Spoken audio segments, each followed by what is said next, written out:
Muy buenas tardes, noches o lo que sea. Bienvenidos al nuevo video de Dix Film. En él toca hablar sobre la película El Cuervo de 1994. Dura 1 hora 42 minutos. Esta película fue el debut de un director muy interesante, Alex Proyas, donde aparece Brandon Lee como el protagonista. Película basada en un cómic de James O'Barr. La sinopsis es: Eric Draven y su novia son brutalmente asesinados la noche anterior a Halloween. Un año más tarde, Eric vuelve a la vida gracias a la ayuda de un cuervo, que le otorga el don de la inmortalidad. Su única meta ahora es la venganza.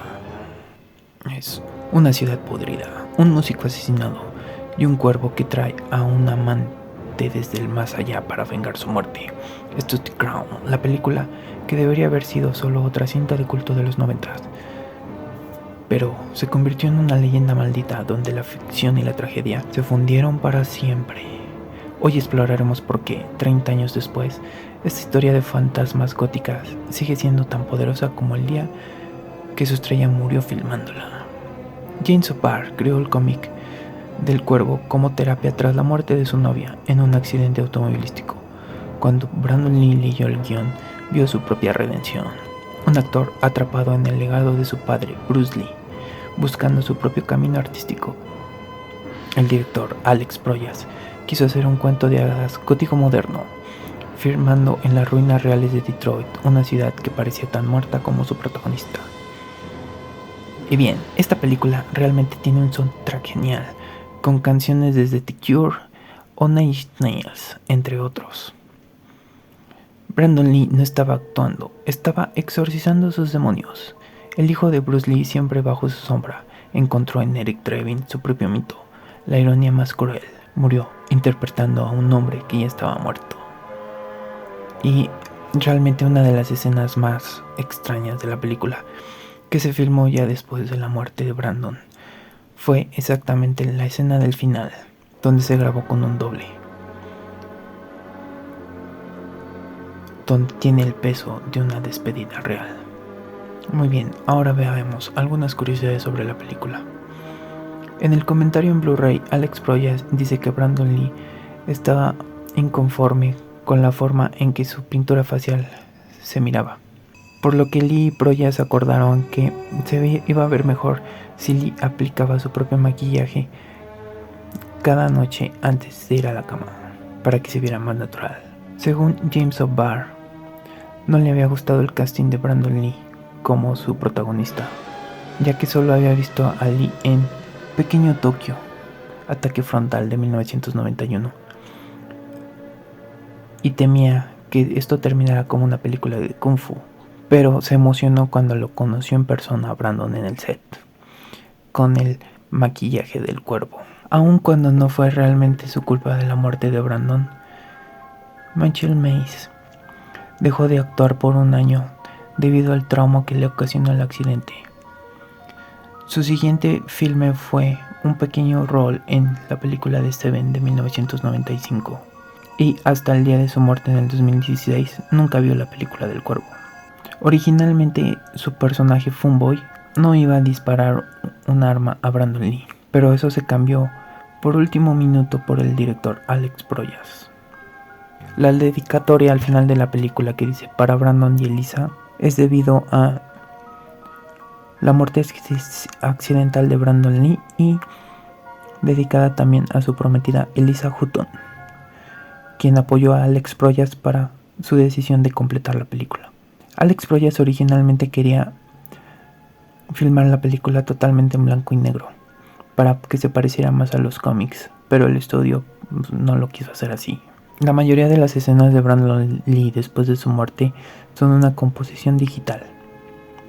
De hecho, también aparece una máscara que se había hecho para que la usara un doble para las escenas de acción, pero realmente no quedaba muy bien, por lo que mejor decidieron hacer todo digitalmente. James O'Barr comentó en el DVD que cuando conoció a los ejecutivos por primera vez, ellos originalmente querían hacer un musical que lo protagonizara Michael Jackson, Él inmediatamente se rió incontrolablemente pensando que era una broma, pero realmente ellos estaban diciéndolo muy en serio. En la locación hacía tanto frío que los reales de la cámara donde estaba el filme estaban congelados y tenían que usar unos sopletes para descongelarlos. Una de las películas favoritas de Brandon Lee fue Los Amos de la Noche de 1979, donde aparece David Patrick Kelly, que en la película del Cuervo interpreta a T-Bear. Entonces, naturalmente, Lee estaba muy emocionado de poder trabajar con él. Durante el primer día de filmación en Wilmington, en Norte Carolina, empezaron a aparecer las primeras señales de que iba a haber problemas en la filmación, ya que un carpintero sufrió severas heridas. También un tráiler se incendió. También un escultor de los efectos especiales chocó su carro en el estudio. Y también un miembro del crew accidentalmente se clavó un desarmador en su mano. Esto puede parecer más una leyenda, pero según la revista Empire, hubo abuso de cocaína en el set. En los primeros minutos de la película, según John Polito, Brandon Lee se cortó con un vidrio de utilería. Y esto le pareció muy extraño porque es prácticamente imposible que te cortes con esos vidrios. Por lo que John Polito sintió que a Lee podría pasarle un accidente muy grave en el set. Desafortunadamente eso pasó en la realidad. Con las ganancias del film, James O'Barr solo le compró un auto a su madre y se compró para él un equipo surround de audio. Y donó el resto, ya que se sentía muy mal con lo que había pasado en el set. La producción no tenía el dinero o el espacio para grabar las escenas de la persecución de autos, por lo que usaron miniaturas realmente. Antes de iniciar la producción, el director Alex Proyas y Brandon Lee estaban discutiendo cómo iba a ser la apariencia de su personaje de Eric Draven, por lo que Alex Proyas dijo que prácticamente solo eran huesos y músculos, por lo que Brandon Lee también estuvo de acuerdo. Por eso estuvo devoto a hacer un gran trabajo físico y una dieta muy exigente. Pero, según la hermana de Brandon, Shannon Lee, un día lo encontró en el set comiéndose una hamburguesa doble. James O'Barr, cuando escribía El Cuervo, normalmente escuchaba música de Joy Division o The Cure, por lo que estuvo súper encantadísimo cuando Robert Smith de The Cure accedió a hacer una canción específicamente para la película, la cual es Born. La película El Cuervo está en el ranking número 37 del top 100 de héroes de los cómics de IGN. Esta al parecer fue una de las primeras películas donde alguna iconografía del personaje aparece en fuego, simbolizando que él estuvo ahí. Después esto se empezó a popularizar en otras películas en los siguientes años, como una zeta gigante en La Máscara del Zorro de 1998, o la D en Daredevil del 2003, o el cráneo gigante en The Punisher del 2004, o la V de V de Venganza, y tal vez una de las más conocidas, un murciélago gigante en Batman The Dark Knight Rises de 2012. Varios cuervos fueron entrenados para la película, al menos 5. Estaban entrenados para hacer cosas específicas cada uno, aunque también tenían un cuervo mecánico.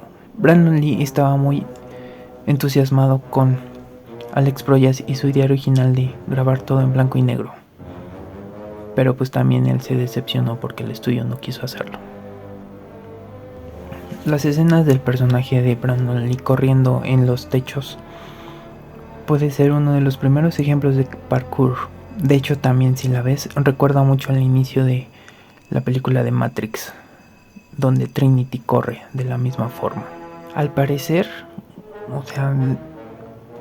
realmente la escena donde ocurrió la tragedia fue cuando Brandon entra a su apartamento, aproximadamente en el minuto 12.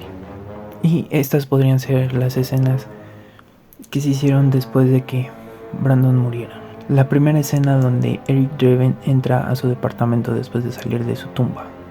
La toma donde Eric cae desde la ventana. La escena donde Eric se pone su maquillaje. Las escenas donde están corriendo en los techos. Cuando Sarah visita el departamento, nunca se ve la cara de Eric. El solo de guitarra en el techo. La escena de la persecución de autos. La muerte de T-Bird. También un doble hizo la escena cuando Eric prende fuego para crear el cuervo. Y muy bien, todos los villanos mueren como una retribución de sus particulares pecados. Como por ejemplo Tim Tim fue muerto por sus propios cuchillos. Funboy fue muerto por una sobredosis. Gideon, que nunca se calla, fue muerto con la espada en su garganta. T-Bird muere con su auto incendiado porque le gustaban los explosivos. Top Dollar muere en agonía de 30 años, como la misma agonía que le causó a Shelly. En la película hay un body count de 31 y algunos errores de continuidad. Aproximadamente en el minuto 55, durante la persecución de la policía, en tomas aéreas se puede ver que la policía tiene luces giratorias y en las tomas desde el suelo se ven diferentes de esas luces. El carro de policía número 48 se nota chocado, pero cuando hay otras escenas ya no tiene ningún daño. A lo largo de la película, las luces de neón en el auto de T-Bird cambian de verde a amarillo. Y bien, el cuervo se convirtió en el santo grial del cine gótico, un símbolo de luto para una generación, una influencia grande, por ejemplo, en Matrix y en su estética y coreografías, todo el movimiento gótico de los 90s y videojuegos como Max Payne, entre otros. The Crown puede ser no una gran película, tiene diálogos torpes, actuaciones desiguales, pero es una obra de arte imperfecta y sincera. Brandon Lee no interpretó a Erin Kraven, lo encarnó. Su muerte congeló la película en el tiempo, transformándola en un monumento al amor que sobrevive a la muerte. 30 años después seguimos viéndola no por su técnica, sino porque nos recuerda que el arte más poderoso nace del dolor más profundo. Y bien, el legado de Brandon Lee merece ser recordado en los comentarios. Muchas gracias por ver el video. Esto ha sido todo. No olvides suscribirte. Hasta luego.